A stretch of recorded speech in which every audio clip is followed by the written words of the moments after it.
Hi hello welcome to post 360. నేను మీ మురళీ రాపల్లి. ఈ గోడి media అందభక్తులు ఎంత దరిద్రులు, ఎంత నీచులు అంటే వీళ్ళ బాధ అంతా ఇంత కాదు. వీళ్ళకి బుద్ధి జ్ఞానాలు ఉండవు, సిగ్గు శరాలు అస్సలు ఉండవేమో అనిపిస్తుంది. ఎందుకంటే కరాచీ బేకరీస్ ని పాల్గొడతాం తప్పించి కరాచీలో ఏం పీకలేదు. ఆ విషయం మనందరికీ తెలుసు. ఆడెవడో అమెరికా అధ్యక్షుడు ట్రంప్ చెప్తే గానీ మనకు సీజ్ ఫైర్ అయిందన్న విషయం తెలియదు. మన మోడీ గారు ఎక్కడున్నాడో ఎవరికీ తెలియదు. అసలు మన ఫారిన్ సెక్రటరీ మిస్రీ ఆయన చేసిన తప్పేంట్రా? ఆయన చేసిన తప్పేంటి? ఆయన ఎందుకు ట్రోల్ చేస్తున్నారు? చదువుకున్నారా, చదువుకోలేదా? బుర్ర తక్కువ ఎదవలంతా కలిసి గోడి మీడియా చెప్పిన మాటలని గోడికి ఏదో చేయాలని ఇట్లా చేస్తున్నారా? ఇప్పుడు సోఫియా ఖురేషి కానీ, ఒమికా కానీ, అదే విధంగా ఫారిన్ సెక్రటరీ మిస్రీ కానీ ఏ న్యూస్ ఇచ్చారు? వాళ్ళు చేసినవి, వాళ్ళు చేయమన్న లిస్టు బయటకు వచ్చి ఏమేం చేసాం, ఎలా అటాక్ చేసాం అనే దాన్ని క్లియర్ గా ప్రజలకు చెప్పారు. అంతే కదా. మరి ఇప్పుడు సీజ్ ఫైర్ అనే మీటింగ్కి వెళ్ళింది ఎవడు? మోడీతో కూర్చుంది ఎవడు? సీజ్ ఫైర్ ని ప్రధానమంత్రి మోడీ గారి పర్మిషన్ లేకుండా సీజ్ ఫైర్ జరిగిందా? సీజ్ ఫైర్ జరిగిందా? చివరికి మన దేశ ప్రధానికి సీజ్ ఫైర్ జరిగిందని చెప్పే సమయం కూడా లేకుండా ఆ డొనాల్డ్ ట్రంప్ గాడు వాడే సీజ్ ఫైర్ అని చెప్పేసాడు. అంటే మన దేశం తరపున వాడు వకాలతో ఎలా తీసుకున్నాడు?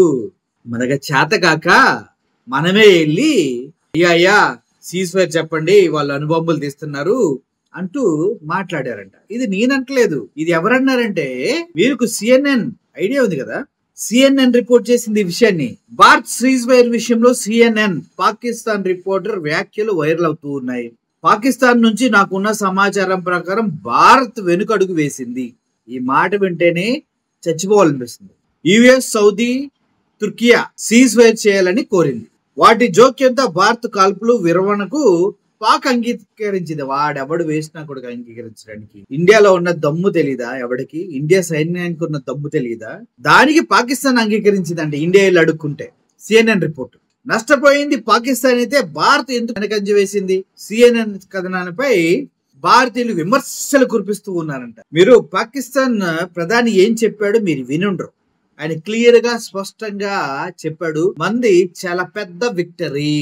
ఇండియాకి పాక్ కు జరిగిన యుద్ధంలో పాకిస్తాన్ ఘన విజయం సాధించింది. పాక్ దాటికి తట్టుకోలేకే ఇండియా కాలబేరానికి వచ్చి సీజ్ ఫైర్ కావాలని తుర్కియా, సౌదీ అరేబియా, యుఎస్ దగ్గరికి వెళ్ళి కాళ్ళు పట్టుకుని అడిగింది. సో ఈ విజయాన్ని సెలబ్రేట్ చేసుకున్నట్టు పాకిస్తాన్ ప్రధాని చెప్పాడు. తెలీదా మీకు? ఇప్పుడు వెళ్ళి చేయాల్సిందంతా మోడీ చేసి చేతకానికుండా యుద్ధానికి వెళ్ళి అరే యుద్ధం వద్దురా అంటే దానికి ప్రగల్భాలు పలికి జమ్మూ కాశ్మీర్ ని స్వాధీనం చేసుకుంటాం, పిఓకి మా సొంతం చేసుకుంటాం అని వచ్చి పిఓకి సమస్యని అలాగే ఉంచి ఎల్ఓసి దగ్గర లైన్ ఆఫ్ కంట్రోల్ దగ్గర ఎంతో మంది సామాన్యుల్ని కాల్చి చంపేస్తే మనం సీజ్ ఫైర్ అని కాలబేరానికి వెళ్ళామంటూ వార్తలు వస్తున్నాయి. అంటే కేవలం పెహల్గామ్ లో జరిగినటువంటి దాడి. అక్కడ ఏంటంటే హిందూ ముస్లిమ్స్ మధ్య ఘర్షణలు పెడతానికి సరైన పాయింట్ దొరికింది వాళ్ళకి. అది మాత్రమే దాడిగా. పూంచ్లో జరిగింది దాడి కాదు, ప్రజల్ని ఊచకోతకు వస్తుంది దాడి కాదు. దానికి పాకిస్తాన్ ఆర్మీకి బుద్ధి చెప్పాల్సిన అవసరం లేదు. అది తీవ్రవాదం కాదా? వాళ్ళ ప్రాణాలు కాదా? ఇలా అడిగితే ప్రతి ఒక్కడికి ఎక్కడి నుంచో పౌరుషాలు పొడుచుకొచ్చి ఇప్పుడు మళ్ళీ వారెందుకు అన్నారు. వారెందుకని ఫస్ట్ డే అంటే ఏంటి, దేశద్రోహి వీళ్ళంతా వారెందుకు అంటున్నారు, మా ఇండియా సత్తా ఏంటో తెలియదు, పాకిస్తాన్ ని సపోర్ట్ చేస్తున్నారని చాలా మంది మీద ఎగిరిన మీడియా చాలా మంది ఉన్నారు. ఇక సోషల్ మీడియాలో అయితే అబ్బో వాడు ఒక భారతవర్షాన్ని పెట్టుకుంటాడు, వాడు కరుడు కట్టిన తీవ్రవాది ఇండియాలో అనిపిస్తుంది ఆయన చూస్తుంటే. ఈడే వెళ్ళి బోర్డర్లో యుద్ధం చేసినట్టుగా ఊగిపోతా ఉంటాడు. వంశీ ఊగిపోయినట్టు, మహానివిస్ వంశీ, అదేవిధంగా అర్నబ్ గోస్వామి మూర్తి ఊగిపోయినట్టు వీడు కూడా హిందుత్వ భావజాలాలు కడుపు నిండా నింపుకొని వచ్చే నిజం తెలియకుండా మాట్లాడుతూ ఉంటాడు. సో అసలు విషయం ఏంటి?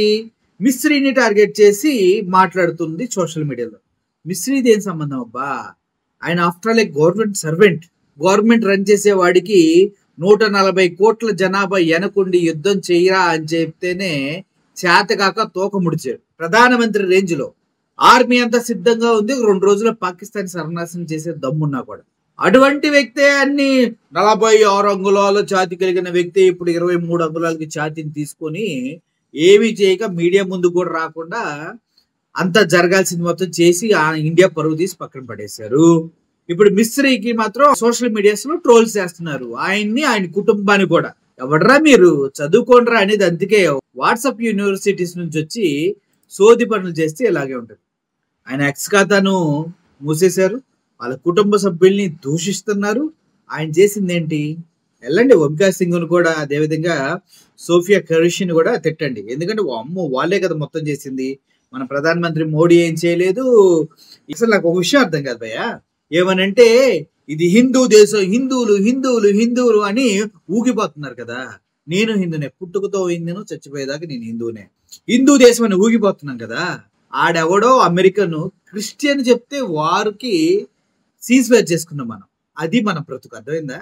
ఆడెవడో క్రిస్టియన్ ట్రంప్ గాడు చెప్తే మనం ఇండియాలో సీజ్ ఫైర్ చేసుకున్నాం. అది కూడా వాడిన పదాలు బుద్ధి కలిగి ఉండి, తెలివి కలిగి ఉండి నేను చెప్పిన మాటలు విన్నారు అంటే అప్పటి వరకు మన ఇండియాలో ఉన్నటువంటి ప్రధానమంత్రికి, ఇండియాలో పౌరులకి బుద్ధి లేదు, అసలు ఇంటెలిజెన్స్ అనేది లేదు, జ్ఞానం కూడా లేదు. వాడు ఎప్పుడైతే ట్రంప్ చెప్పాడో అప్పుడు మనకి జ్ఞానాలు బుద్ధులు వచ్చినాయి.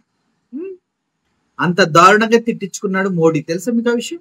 మోడీ అందులో ఇండియా మొత్తం తిట్టించుకున్నాడు.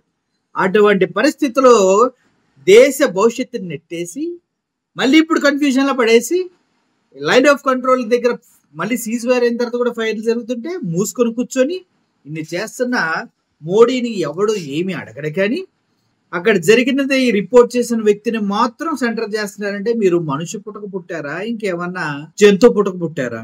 నాకు తెలిసి సోఫియా ఖురేషి కానీ, వింగ్ కమాండర్ ఓమికా సింగ్ కానీ, ఈయన ఎవరైతే మిస్రీ ఉన్నారో వీళ్ళంతా కేవలం జాబ్ హోల్డర్స్. నాయకులు చెప్పింది మాత్రమే చేస్తారు, అర్థం చేసుకోండి. వాళ్ళపైన సోషల్ మీడియాలో ట్రోల్స్ చేస్తున్నారంటే మీకు మినిమం జ్ఞానం కూడా లేని వేస్ట్ గాలని అర్థం చేసుకోండి. అర్థమైందా? Thank you for watching this video. Murali signing off. Thank you so much.